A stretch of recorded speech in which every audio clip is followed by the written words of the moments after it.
was working at a pizza place at the time.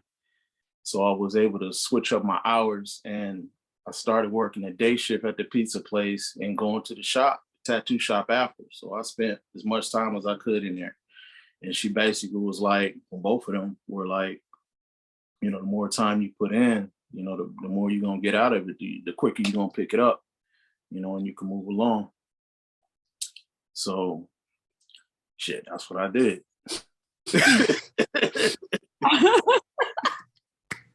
I love it. That's like, no, that was perfect. That was like, you answered it. You answered all of it. I want to How contrast that with, I'm sorry, with hearing a lot of other people's stories. For Mhm. me, and I haven't had this year makes 28 years.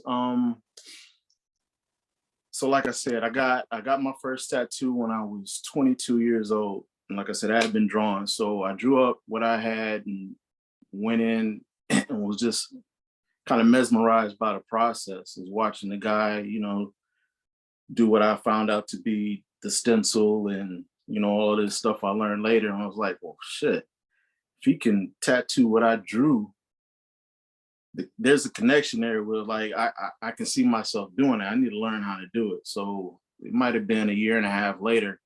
I was at this park across from West End Tattoo, and I saw the little neon sign with the heart neon sign that said tattoo. I was like, shit, I'm gonna go in there and I'm gonna ask, right? So I brought my portfolio with me because I was like, I'm ready, and took it in there to the lady, and it was Julia Alfonso, who had owned the shop at the time. It was her and Superman, and I just walked in. I was like, "What's the process? How do you learn how to tattoo?"